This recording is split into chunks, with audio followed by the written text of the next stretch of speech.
નમસ્કાર TAT secondary અને high સેકન્ડરીની તૈયારી કરતા તમામ ભાઈઓ બહેનોને જય જયદીપ એજ્યુકેશનમાં આપ સૌનું હાર્દિક સ્વાગત કરશે. વિદ્યાર્થીઓ, આપણી ગુજરાતી પ્રશ્ન પેપર નંબર 1ની અંદર ટાટ સેકન્ડરી અને હાઈ સેકન્ડરી બંનેમાં કહેવતો છે આપણા અભ્યાસક્રમમાં પૂછેલી છે. આ કહેવતો સરકારી ઓથેન્ટિક સોર્સની અંદર છે એ પૂછાતી હોય છે. તો એ કહેવતોના રોકડા માર્ક્સ કઈ રીતે લાવવા અથવા કેવી કેવી કહેવતો પૂછાઈ શકે તેવી 100% સંભાવનાઓ છે. 2023ની પરીક્ષામાંથી ક્યાંમાંથી પૂછાણું હતું એનું બેઠી માહિતી મારે તમને આ વિડીયોની અંદર આપવાની છે. વિદ્યાર્થી મિત્રો, એક જ પેજમાંથી બંને કહેવતો છે પૂછાઈ ગઈ હતી. કારણ કે પેપર છે એ નીકળતું હોય છે તો આવી સરકારી જે સોર્સ હોય છે એની અંદરથી છે એ આપતા હોય છે.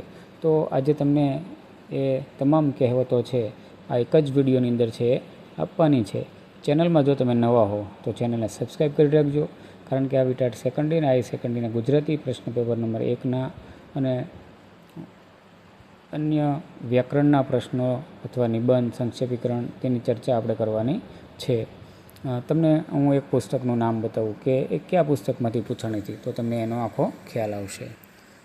ગુજરાતી શબ્દકોશ જે ભાષા નિયામક કચેરી ગુજરાત રાજ્ય ગાંધીનગર દ્વારા જે બહાર પડે છે, આ ઉપરાંત બીજા પણ રાજભાષા નામના જે ભાષા નિયામક કચેરી તરફથી જે પુસ્તકો બહાર પડે છે એની અંદરથી બેઠા પ્રશ્નો, આપણી કહેવત છે, રૂઢિપ્રયોગ છે, આ ઉપરાંત વ્યાકરણના અન્ય કેટલાક પ્રશ્નો પણ છે એ આમાંથી મોટે ભાગે પૂછાતા હોય છે.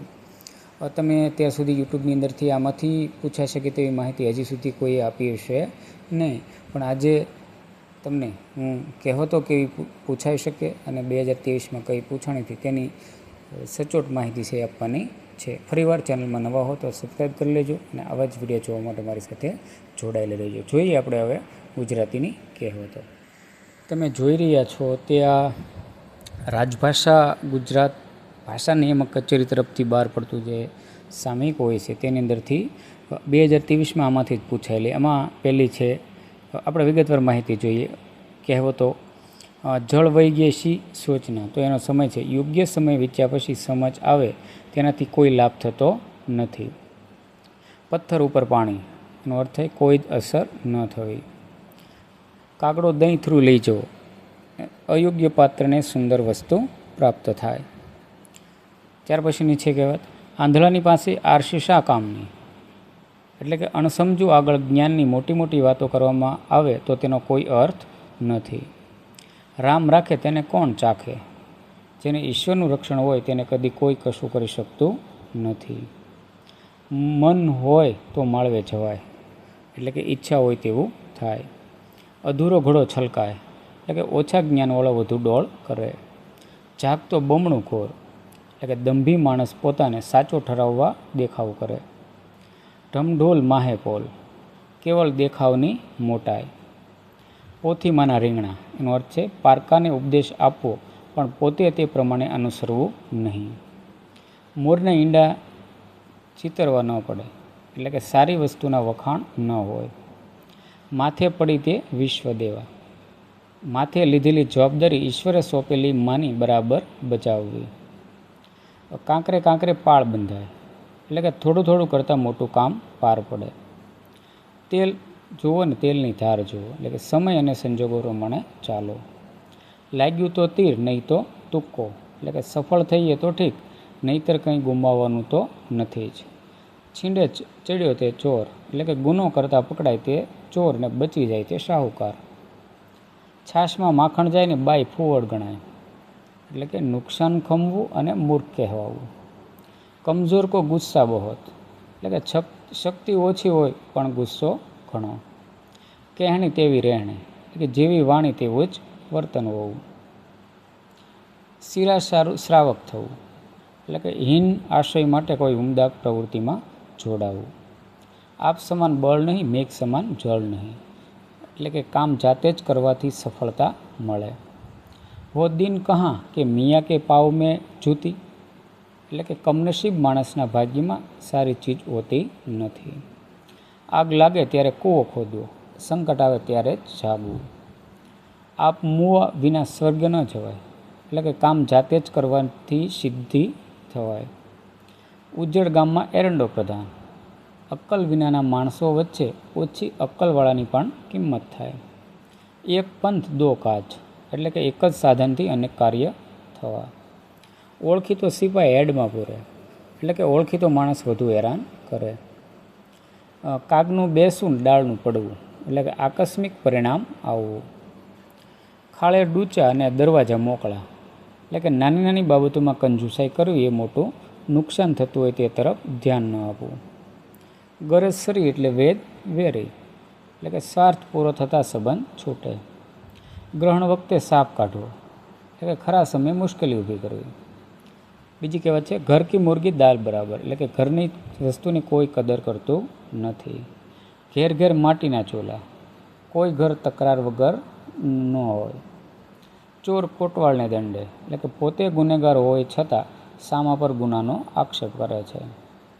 છાશ લેવા જવું ને દોણી સંતાડવી, એટલે કે કામ કરવું હોય તો શરમ ન રાખવી. જાગ્યા ત્યાંથી સવાર, જ્યારથી ભૂલનું ભાન થાય ત્યારથી સુધારવાનો પ્રયાસ કરવો જોઈએ. ડુંગરા દૂરથી રળિયામણા, એટલે કે પૂરો પરિચય ન હોય ત્યાં સુધી બધા માણસો સારા લાગે. તરત દાન ને મહાપુણ્ય, એટલે કે સારા કામમાં ઢીલ ન કરવી. તેજીને ટકોરો અને ગધેડાને ડફણા. આ કહેવતનો અર્થ છે, બુદ્ધિશાળી માણસ શાનમાં સમજી જાય, મૂર્ખને જ સમજાવવા લમણાચીત કરવી પડે. દુઃખનું વસાડ દાડા, એટલે કે સમય વીતે દુઃખ ભૂલાઈ જાય. દૂધનો દાજો છાશ ફૂંકીને પીવે, એટલે કે એકવાર બરાબર અનુભવ થયા પછી માણસ બહુ ચેતીને ચાલે છે. દોરડી બળે પણ વળ ન મૂકે. ગમે તેટલા સંકટ આવે છતાં માણસ ટેવ ન જાય. ધોળું એટલું દૂધ નહીં, એટલે કે બહારથી સારું લાગે તે બહુ સારું હોતું નથી. નવરો બેઠો નખો દ્વાળે, એટલે કે કામ વગરનો માણસ પારકી પંચાયતને ખટપટ કરીને મુશ્કેલી ઊભી કરે છે. ભેંસ આગળ ભાગવત શા કામનું, એનો અર્થ છે, અણસમજુ લોકોને શિખામણ દેવી નકામી. ભેંસ ભાગોળે છાશ છાગોળે, એટલે કે કોઈ કાંઈ ઠેકાણું નહીં અને ખૂબ ધમાલ મચાવવી. ખૂબ મહત્ત્વની છે કહેવત. મીઠા ઝાડના મૂળ ન ખોદાય, એટલે કે કોઈની ભલમનસાઈનો ગેરલાભ ન લેવાય. રાત થોડીને વેશ ઝાઝા, એટલે કે સમય ઓછો અને કામ વધારે. લક્ષ્મી ચાંદલો કરવા આવે ત્યારે મોં ધોવા જવું, એટલે કે આવેલી તક ગુમાવવી. લાલો લાભ વગર ન લોટે, લાભ થાય તો જ કાર્ય કરવા તૈયાર થવું. સાપ મરે નહીં ને લાકડી ભાંગે નહીં, એનો અર્થ છે, કોઈને ગેરલાભ થાય નહીં, એક કામ સિદ્ધ થાય. સૂતો સાપ જગાડવો, એટલે કે નાહકનું જોખમ વહોરવું. હાજરસો હથિયાર, એટલે કે જે સમયે જે વસ્તુ હાજર હોય તે જ કામમાં આવે. હારડી નાની ને હરકત ઘણી, જવાબદારી ઓછી અને છતાં કામમાં રહેવું. હાથીના દાંત ચાવવાના જુદા ને દેખાડવાના જુદા, એટલે કે કહેવું કંઈ ને કરવું કંઈ. વાંજણી પ્રસૂતાની પીડા શું જાણે, એનો અર્થ છે, જેણે દુઃખ ન અનુભવ્યું હોય તે દુઃખ સમજી શકે નહીં. પછી છે, પારકી માં જ કાન વીંધે, એટલે કે પરાયા પાસે જ બાળક સુધરે અથવા કેળવણી મેળવે. દુઃખમાં અધિક માસ, એટલે કે દુઃખમાં વધારે દુઃખ આવવું. વાવે તેવું લણે, એનો અર્થ છે, જેવા કાર્ય કર્યા હોય તેવું ફળ પામે. જેવી કરણી તેવી પાર ઉતરણી, એટલે કે જેવા કાર્ય કર્યા હોય તેવું ફળ પામે. સુથારનું ચિત્ત બાવળીએ, જેવો જેનો વ્યવસાય તેવા તેના વિચાર. અકર્મીનો પડ્યો કાણો, એનો અર્થ થાય છે, અભાગ્યોને એક પછી એક મુશ્કેલી જ આવે છે. અણી ચૂક્યો 100 વર્ષ જીવે, એટલે કે એકવાર ઉગરી જનારની જીવાદોરી લંબાય. અન એવો ઓટકાર, જેવા સંસ્કાર હોય તેવા આચાર વિચાર હોય. આપ ભલા તો જગ ભલા, એટલે કે બીજાઓ સાથે આપણો વ્યવહાર સૌજન્યપૂર્ણ હોય તો બીજાઓ પણ આપણી સાથે એમ જ વર્તે. ઉલમાંથી ચૂલમાં પડવું, એનો અર્થ છે, મુશ્કેલી દૂર કરવા જતાં વધારે મુશ્કેલીમાં મુકાવવું. ઉજળું તેટલું દૂધ નહીં ને પીળું તેટલું સોનું નહીં, એનો અર્થ છે, બાહ્ય દેખાવ પરથી વસ્તુનું મૂલ્ય આંકવામાં ભૂલ થવા સંભવ છે. એકડા વગરના મીંડા, એનો અર્થ છે, મુખ્ય વ્યક્તિ કે વસ્તુના અભાવે અન્યની હાજરી નિરર્થક. એરણની ચોરી અને સોયનું દાન. એનો અર્થ એવો છે કે મોટું પાપ કરીને તેનાથી છૂટવા નજીવું દાન કરવું. કડવું ઓસડ માચ પાય. એનો અર્થ છે કડવી તથા ગુણકારી શિખામણ સ્નેહીઓ જ આપે. કમાવ દીકરો કુટુંબને વાલો. એનો અર્થ છે જે વ્યક્તિ ઉદ્યમ કરીને ધન મેળવે તે સૌને પ્રિય થઈ પડે. પછી છે કૂતરાનું સંગ કાશ્ય ન જાય, એટલે કે સુમેળના અભાવે કામ સિદ્ધ ન થાય. ખૂબ મહત્ત્વની કહેવતો છે મિત્રો આ. કાળા કાળા મકડો અને રાતી રાતી ઝીમેલો, એટલે કે તદ્દન નિરક્ષર હોવું. ખાખરાની ખીચકોલી સાકરનો સ્વાદ શું જાણે. એનો અર્થ છે અનુભવ ન થાય ત્યાં સુધી કોઈ વસ્તુનો મહિમા સમજી શકાય નહીં. ખોદે ઉંદરને ભોગવે ભોરિંગ, એટલે કામ અમુક વ્યક્તિ કરે પણ તેનું ફળ બીજા ભોગવે. ગરીબની વહુ સૌની ભાભી, એટલે કે ગરીબ અને કચડાયેલા હોય તેના પર સૌ હક જમાવે. ગામ હોય ત્યાં ઉકરડો હોય, એટલે કે સારા માણસોની વચ્ચે થોડા ખરાબ પણ હોય. ઘાણીનો બળદ ઠેરનો ઠેર. એનો અર્થ છે મહેનત કરવા છતાં પ્રગતિ કે વિકાસ થવો. ચડ જા બેટા શૂળીએ, એટલે કે સ્નેહભાવ બતાવી વિકટ પરિસ્થિતિમાં મુકાવવું. ચીભડાના ચોરને ફાંસીની સજા.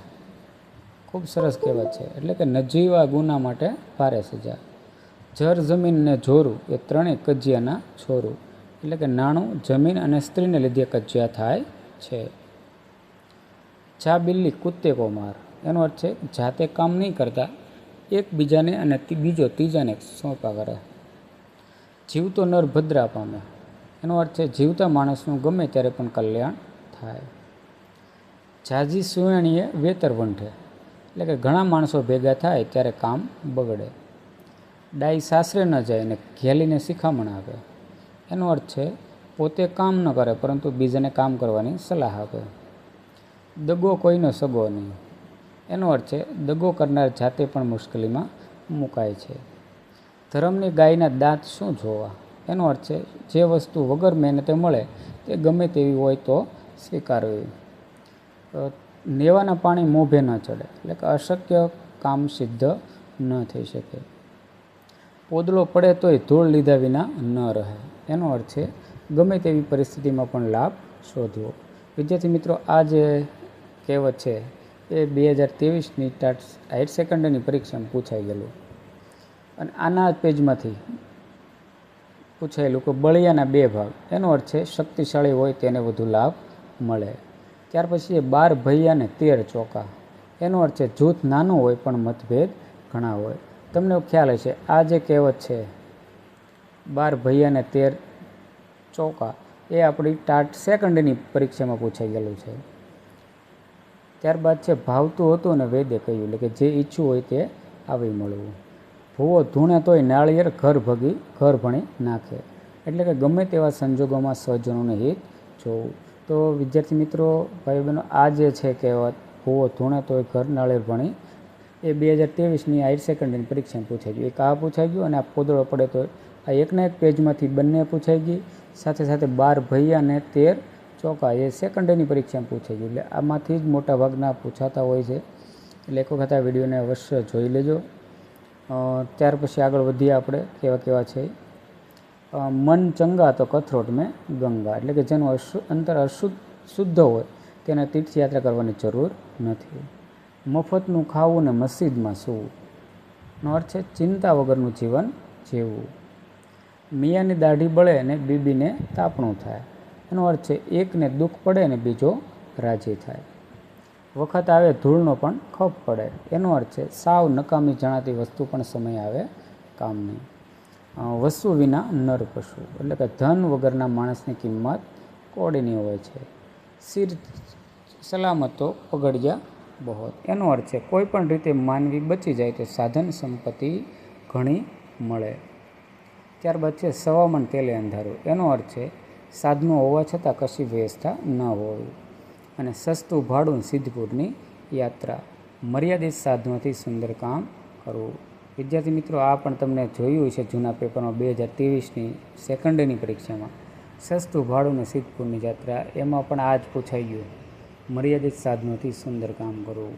તો આ એક ખૂબ જ મહત્ત્વનું કહી શકાય તેવો વિડીયો તમારા માટે છે, જે તમને 4 માર્ક સુધી આમાંથી જ પૂછાઈ ગયું છે. તો આની પરીક્ષામાં પણ જો પૂછાય, કારણ કે સરકારી ઓથેન્ટિક સોર્સમાંથી જ પૂછાવાનું હોય છે. ગમે ત્યાંથી ગમે તે કંઈ અને મોટા વિડીયો બનાવી નાખે કે આ પ્રશ્ન અહીંથી જ આવશે, આવી જ કહેવતો પૂછાય છે, તો એ યોગ્ય નથી. તમને આજ સુધી કોઈએ આ મટિરિયલ છે આપ્યું નહીં હોય એવું હું માનું છું. એટલે ખાસ વિડીયોને જ્યાં સુધી એ કહેવતો યાદ ન રહે ત્યાં સુધી જોઈ લેજો, જેથી કરીને તમને ખૂબ જ સરળતા રહે. સૂંઠને ગાંગડે ગાંધી ન થવાય, એનો અર્થ છે અલ્પ પ્રયત્નોથી મોટી સિદ્ધિ પ્રાપ્ત ન થાય. અને હૈયું બાળવા કરતાં હાથ બાળવા સારા, એનો અર્થ છે કોઈની પાસે કામ કરાવી પસ્તાવું તેના કરતાં જાતે કામ કરી લેવું વધુ સારું. તો આ રીતે વિદ્યાર્થી મિત્રો ખૂબ જ મહત્ત્વનો ગણી શકાય તેવો આ વિડીયો હતો.